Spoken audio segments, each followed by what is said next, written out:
आहाना की वापसी से घर की तीनों बहुएं बेहद खुश थीं। वे दुर्गा देवी के पास जाकर आग्रह करती हैं कि अभी अभी आहाना और अर्जुन की दोबारा शादी हुई है, तो क्या बहू भात की रस्म नहीं होनी चाहिए? मोहल्ले वालों को बुलाकर सबको दिखाना चाहिए कि उनकी छोटी बहू घर लौट आई है। पहले तो दुर्गा देवी अपने सख्त अंदाज में साफ मना कर देती हैं। उन्हें ऐसे दिखावे पसंद नहीं और शादी में पहले ही काफी खर्चा हो चुका है। उनकी बात सुनकर बहुओं के चेहरे उतर जाते हैं। तभी अर्जुन आता है। वह माँ के कंधे पर हाथ रखकर मुस्कुराते हुए कहता है कि दुनिया वालों का मुंह बंद करने के लिए यह जश्न जरूरी है। सबको पता चलना चाहिए कि आहाना इस घर की इज्जत है। वह यह भी कहता है कि रस्म का सारा खर्चा वह खुद उठाएगा। बेटे की बात दुर्गा देवी टाल नहीं पाती और अंततः हाँ कर देती हैं। चाहिए मोहल्ले वालों को बुलाकर सबको दिखाना चाहिए कि उनकी छोटी बहू घर लौट आई है। पहले तो दुर्गा देवी अपने सख्त अंदाज में साफ मना कर देती हैं। उन्हें ऐसे दिखावे पसंद नहीं और शादी में पहले ही काफी खर्चा हो चुका है। उनकी बात सुनकर बहुओं के चेहरे उतर जाते हैं।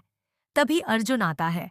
वह माँ के कंधे पर हाथ रखकर मुस्कुराते हुए कहता है कि दुनिया वालों का मुंह बंद करने के लिए यह जश्न जरूरी है। सबको पता चलना चाहिए कि आहाना इस घर की इज्जत है। वह यह भी कहता है कि रस्म का सारा खर्चा वह खुद उठाएगा। बेटे की बात दुर्गा देवी टाल नहीं पाती और अंततः हाँ कर देती है। घर में तैयारियों की धूम मच जाती है। रसोई में आहाना खीर बनाने में जुटी है और बाकी बहुएं उसकी मदद कर रही हैं।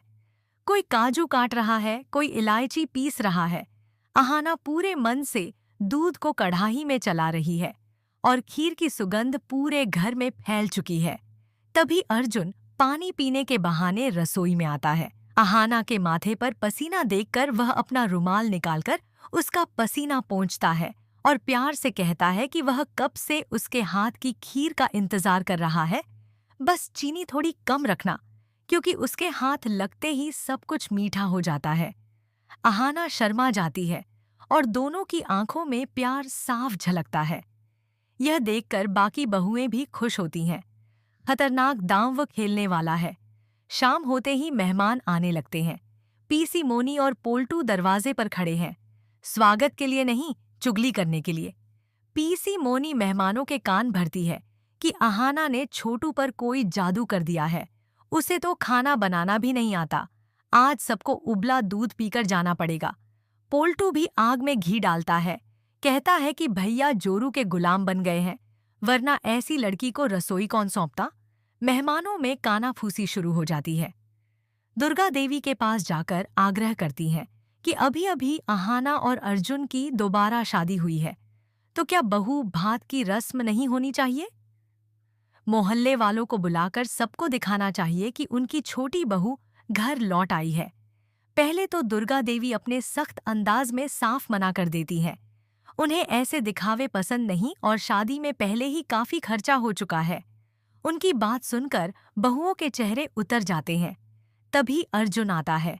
वह माँ के कंधे पर हाथ रखकर मुस्कुराते हुए कहता है कि दुनिया वालों का मुंह बंद करने के लिए यह जश्न जरूरी है। सबको पता चलना चाहिए कि आहाना इस घर की इज्जत है। वह यह भी कहता है कि रस्म का सारा को लाल मिर्च का बड़ा डिब्बा पकड़ाती है और कहती है कि खीर में इतनी मिर्च डाल दे कि मेहमान आग उगलते हुए यहाँ से जाएं और आहाना की बेइज्जती हो। पोल्टू दबे पांव रसोई की ओर बढ़ता है, पतीले का ढक्कन हटाता है और जहरीली नीयत से पूरा डिब्बा खीर में उड़ेल देता है। तभी पीछे से अर्जुन की कड़क आवाज गूंजती है। पोल्टू घबराकर मुड़ता है तो अर्जुन और आहाना दोनों दरवाजे पर खड़े हैं। अर्जुन की आंखों में आग जल रही है। पोल्टू बहाना बनाने की कोशिश करता है, लेकिन अर्जुन उसे बोलने का मौका तक नहीं देता। एक जोरदार थप्पड़ की आवाज रसोई में गूंज उठती है। थप्पड़ की ताकत से पोल्टू के हाथ से मिर्च का डिब्बा छूटकर हवा में इसी बीच रसोई में खीर बनकर तैयार है और उसका स्वाद फैल रहा है। आहाना और बहुएं तैयार होने चली जाती हैं। आशु आप मुई की थी हैं और रसोई खाली हो जाती है। यही मौका देखकर पीसी मोनी पोल्टू को लाल मिर्च का बड़ा डिब्बा पकड़ाती है और कहती है कि खीर में इतनी मिर्च डाल दे कि मेहमान आग उगलते हुए यहाँ से जाएं और अहाना की बेइज्जती हो। पोल्टू दबे पांव रसोई की ओर बढ़ता है। पोल्टू बहाना बनाने की कोशिश करता है, लेकिन अर्जुन उसे बोलने का मौका तक नहीं देता। एक जोरदार थप्पड़ की आवाज रसोई में गूंज उठती है। थप्पड़ की ताकत से पोल्टू के हाथ से मिर्च का डिब्बा छूटकर हवा में उड़ता है और सीधा पीसी मोनी पर गिरता है। उनकी आंखों उधर दीवार के पीछे खड़ा पोल्टू यह सब देखकर जल भुन रहा है और अब अपना सबसे खतरनाक दांव खेलने वाला है। शाम होते ही मेहमान आने लगते हैं। पीसी मोनी और पोल्टू दरवाजे पर खड़े हैं, स्वागत के लिए नहीं, चुगली करने के लिए। पीसी मोनी मेहमानों के कान भरती है कि अहाना ने छोटू पर कोई जादू कर दिया है। उसे तो खाना बनाना भी नहीं आता। आज सबको उबला दूध पीकर जाना पड़ेगा। पोल्टू भी आग में घी डालता है, कहता है कि भैया जोरू के गुलाम बन गए हैं, वरना ऐसी लड़की को रसोई कौन सौंपता। मेहमानों में कानाफूसी शुरू हो जाती है। इसी बीच रसोई में खीर बनकर तैयार है और उसका स्वाद फैल रहा है। अहाना और बहुएं तैयार होने चली जाती हैं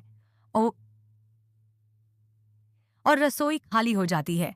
यही मौका देखकर पीसी मोनी पोल्टू को लाल मिर्च का बड़ा डिब्बा पकड़ाती है और कहती है कि खीर में इतनी मिर्च डाल दे कि मेहमान आग उगलते हुए यहाँ से जाएं और अहाना की बेइज्जती हो। पोल्टू दबे पांव रसोई की ओर बढ़ता है, पतीले का ढक्कन हटाता है और जहरीली नीयत से पूरा डिब्बा खीर में उड़ेल देता है। तभी पीछे से अर्जुन की कड़क आवाज गूंजती है। पोल्टू घबराकर मुड़ता है तो अर्जुन और अहाना दोनों दरवाजे पर खड़े हैं। अर्जुन की आंखों में आग जल रही है। पोल्टू बहाना बनाने की कोशिश करता है, लेकिन अर्जुन उसे बोलने का मौका तक नहीं देता।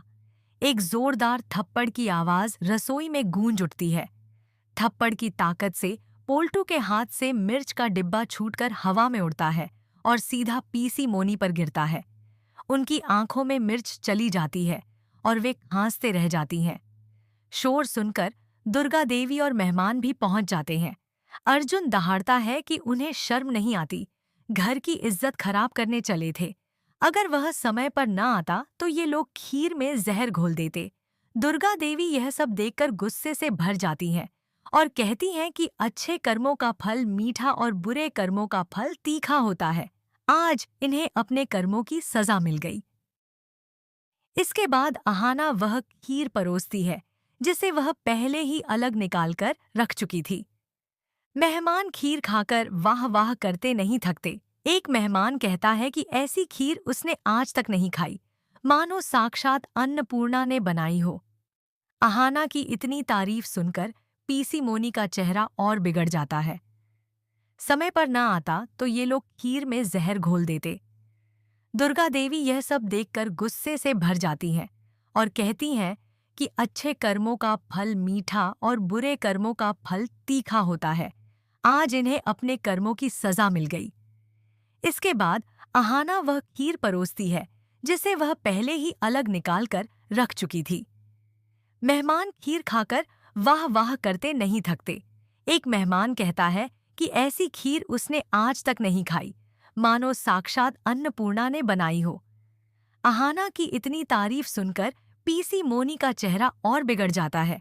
करे, जीत हमेशा अच्छाई की ही होती है। अर्जुन के एक थप्पड़ ने पोल्टू को उसकी औकात दिखा दी और अहाना की खीर ने सबका दिल जीत लिया। लेकिन क्या पोल्टू इस अपमान को भूल पाएगा या अब अर्जुन से बदला लेने के लिए कोई नया और भी खतरनाक खेल खेलेगा? यह जानने के लिए हमारे चैनल टेलीपेयर को सब्सक्राइब करें और देखते रहें। बड़े घर रात का जश्न खत्म हो चुका था। मेहमान खीर की तारीफ करते हुए वापस जा चुके थे। पूरे घर में एक संतोष और खुशी का वातावरण था, लेकिन इस खुशहाली के बीच कुछ ऐसा ब्रूइंग हो रहा था जिसकी आहट किसी को नहीं थी। पीसी मोनी अपने कमरे में आंखों पर ठंडी पट्टी लगाए कराह रही थीं और बार बार बड़बड़ा रही थीं। उस अहाना की वजह से मेरा ये हाल हुआ है, इसे मैं किसी हाल में नहीं छोड़ूंगी। तो दोस्तों, बुराई चाहे जितनी मुड़ता है तो अर्जुन और अहाना दोनों दरवाजे पर खड़े हैं। अर्जुन की आंखों में आग जल रही है। पोल्टू बहाना बनाने की कोशिश करता है, लेकिन अर्जुन उसे बोलने का मौका तक नहीं देता। एक जोरदार थप्पड़ की आवाज रसोई में गूंज उठती है। थप्पड़ की ताकत से पोल्टू के हाथ से मिर्च का डिब्बा छूटकर हवा में उड़ता है और सीधा पीसी मोनी पर गिरता है। उनकी आंखों में मिर्च चली जाती है और वे खांसते रह जाती हैं। शोर सुनकर दुर्गा देवी और मेहमान भी पहुंच जाते हैं। अर्जुन दहाड़ता है कि उन्हें शर्म नहीं आती, घर की इज्जत खराब करने चले थे। अगर वह समय पर न आता तो ये लोग खीर में जहर घोल देते। दुर्गा देवी यह सब देखकर गुस्से से भर जाती हैं और कहती हैं कि अच्छे कर्मों का फल मीठा और बुरे कर्मों का फल तीखा होता है। आज इन्हें अपने कर्मों की सजा मिल गई। इसके बाद आहाना वह खीर परोसती है जिसे वह पहले ही अलग निकालकर रख चुकी थी। मेहमान खीर खाकर वाह वाह करते नहीं थकते। एक मेहमान कहता है कि ऐसी खीर उसने आज तक नहीं खाई, मानो साक्षात अन्नपूर्णा ने बनाई हो। आहाना की इतनी तारीफ सुनकर पीसी मोनी का चेहरा और बिगड़ जाता है। करे, जीत हमेशा अच्छाई की ही होती है। अर्जुन के एक थप्पड़ ने पोल्टू को उसकी औकात दिखा दी और आहाना की खीर ने सबका दिल जीत लिया। लेकिन क्या पोल्टू इस अपमान को भूल पाएगा या अब अर्जुन से बदला लेने के लिए कोई नया और भी खतरनाक खेल खेलेगा? यह जानने के लिए हमारे चैनल टेलीपेयर को सब्सक्राइब करें और देखते रहें। बड़े घर रात का जश्न खत्म हो चुका था। मेहमान खीर की तारीफ करते हुए वापस जा चुके थे। पूरे घर में एक संतोष और खुशी का वातावरण था। लेकिन इस खुशहाली के बीच कुछ ऐसा ब्रूइंग हो रहा था जिसकी आहट किसी को नहीं थी। पीसी मोनी अपने कमरे में आंखों पर ठंडी पट्टी लगाए कराह रही थीं और बार बार बड़बड़ा रही थीं। उस आहाना की वजह से मेरा ये हाल हुआ है, इसे मैं किसी हाल में नहीं छोड़ूंगी। दूसरी ओर पोल्टू बार बार अपने गाल को छू रहा था, जहां अर्जुन का थप्पड़ अब भी जलन की तरह टीस रहा था। उसके भीतर अपमान की आग धधक रही थी। वह अपने आप से कह रहा था, छोटू, तूने मुझे सबके सामने मारा। अब देखना, मैं तेरी जिंदगी में ऐसा तूफान लाऊंगा कि तू याद रखेगा। लेकिन उधर अर्जुन और आहाना अपने कमरे में थे। आहाना थोड़ा घबराई हुई थी। वह धीमी आवाज में बोली, अर्जुन, आज जो हुआ उससे सब ठीक तो हो गया, लेकिन मुझे डर लग रहा है। पोल्टू और पीसी मोनी इतनी आसानी से हार मानने वालों में से नहीं है। अर्जुन 3 उसके हाथ पकड़कर मुस्कुराया। जब मैं हूं तुम्हारे साथ, तुम्हें डरने की जरूरत नहीं। जो भी आएगा मैं संभाल लूंगा। तुम बस खुश रहो। आहाना उसकी आंखों में यकीन ढूंढते हुए हल्का सा सिर हिला देती है। सुबह घर में बहू भात की तैयारी पूरे जोर शोर से जारी थी। बहुएं सजावट में लगी थीं। रसोई में मिठाइयां बन रही थीं और आंगन में मंडप जैसा माहौल तैयार हो रहा था। लेकिन इस सारी भागदौड़ के बीच एक अनहोनी चुपके से कदम रख रही थी। पोल्टू जल्दी जल्दी कहीं जाने की तैयारी कर रहा था। उसके हाथ में एक काला पुराना डायरीनुमा नोटबुक था। पीसी मोनी ने उससे पूछा, कहाँ जा रहा है पोल्टू? वह बेमन से बोला, उसी के पास जो मेरी मदद कर सकता है। पीसी मोनी की आंखें फैल जाती हैं। नहीं नहीं, तू पागल हो गया है क्या? उस तांत्रिक के पास जाने से मना किया था ना? पोल्टू का चेहरा गुस्से से सख्त हो जाता है। अब कोई और रास्ता नहीं बचा मौसी। अर्जुन ने जो मेरे साथ किया उसका बदला तो लेना ही होगा। पीसी मोनी थोड़ा डर गई, लेकिन ऐसे काम उल्टा भी पड़ जाते हैं। पोल्टू कड़वी हंसी हंसता है। जो होना है हो जाएगा। आज आहाना खुश है ना, अब मैं उसकी खुशी को उसकी सबसे बड़ी कमजोरी बना दूंगा। वह अपने हाथ से दरवाजा जोर से बंद करता है और बाहर निकल जाता है। पीसी मोनी उसे जाते हुए देखती रहती है और खुद से बुदबुदाती है, हे भगवान, आज तो ये लड़का सच में हाथ से निकल गया। आहाना तैयार होकर पूजा की थाल है। रसोई में आहाना खीर बनाने में जुटी है और बाकी बहुएं उसकी मदद कर रही हैं। कोई काजू काट रहा है, कोई इलायची पीस रहा है। आहाना पूरे मन से दूध को कड़ाही में चला रही है और खीर की सुगंध पूरे घर में फैल चुकी है। तभी अर्जुन पानी पीने के बहाने रसोई में आता है। अहाना के माथे पर पसीना देखकर वह अपना रुमाल निकालकर उसका पसीना पोंछता है और प्यार से कहता है कि वह कब से उसके हाथ की खीर का इंतजार कर रहा है। बस चीनी थोड़ी कम रखना, क्योंकि उसके हाथ लगते ही सब कुछ मीठा हो जाता है। अहाना शर्मा जाती है और दोनों की आंखों में प्यार साफ झलकता है। यह देखकर बाकी बहुएं भी खुश होती हैं। उधर दीवार के पीछे खड़ा पोल्टू यह सब देखकर जल भुन रहा है और अब अपना सबसे खतरनाक दांव खेलने वाला है। शाम होते ही मेहमान आने लगते हैं।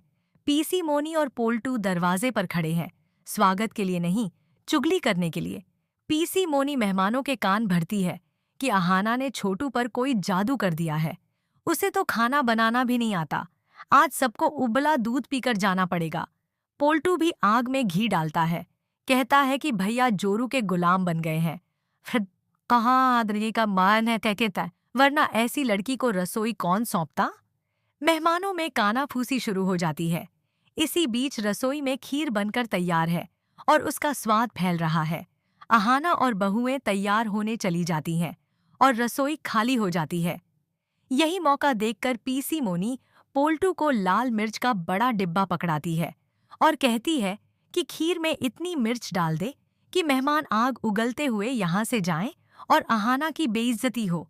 पोल्टू दबे पांव रसोई की ओर बढ़ता है, पतीले का ढक्कन हटाता है और जहरीली नीयत से पूरा डिब्बा खीर में उड़ेल देता है।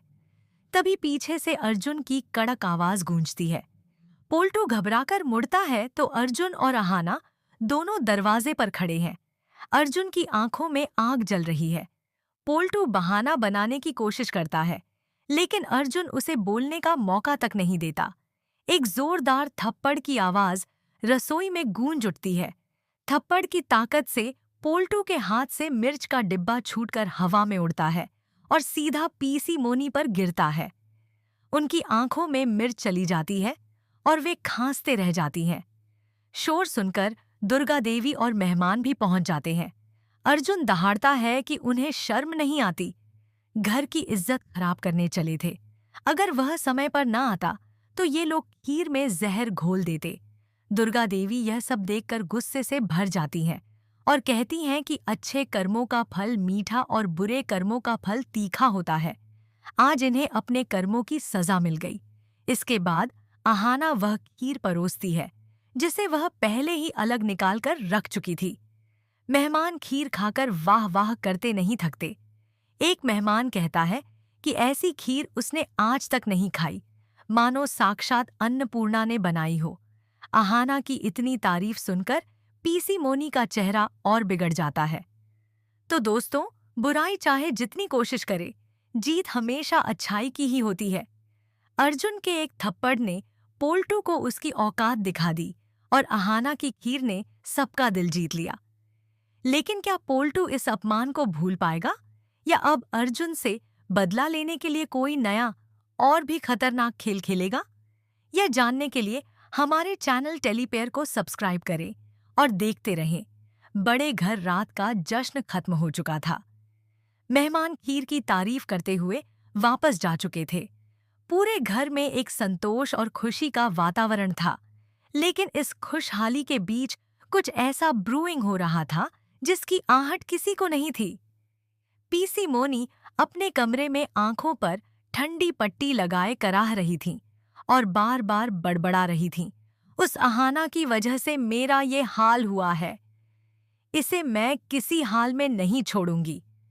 दूसरी ओर पोल्टू बार बार अपने गाल को छू रहा था, जहां अर्जुन का थप्पड़ अब भी जलन की तरह टीस रहा था। उसके भीतर अपमान की आग धधक रही थी। वह अपने आप से कह रहा था, छोटू, तूने मुझे सबके सामने मारा, अब देखना, मैं तेरी जिंदगी में ऐसा तूफान लाऊंगा कि तू याद रखेगा। लेकिन उधर अर्जुन और अहाना अपने कमरे में थे। अहाना थोड़ा घबराई हुई थी। वह धीमी आवाज में बोली, अर्जुन, आज जो हुआ उससे सब ठीक तो हो गया, लेकिन मुझे डर लग रहा है। पोल्टू और पीसी मोनी इतनी आसानी से हार मानने वालों में से नहीं है। अर्जुन 3 उसके हाथ पकड़कर मुस्कुराया, जब मैं हूं तुम्हारे साथ, तुम्हें डरने की जरूरत नहीं। जो भी आएगा मैं संभाल लूंगा, तुम बस खुश रहो। अहाना उसकी आंखों में यकीन ढूंढते हुए हल्का सा सिर हिला देती है। सुबह वो भा घर में बहू भात की तैयारी पूरे जोर शोर से जारी थी। बहुएं सजावट में लगी थीं, रसोई में मिठाइयां बन रही थीं और आंगन में मंडप जैसा माहौल तैयार हो रहा था। लेकिन इस सारी भागदौड़ के बीच एक अनहोनी चुपके से कदम रख रही थी। पोल्टू जल्दी जल्दी कहीं जाने की तैयारी कर रहा था। उसके हाथ में एक काला पुराना डायरी नुमा नोटबुक था। पीसी मोनी ने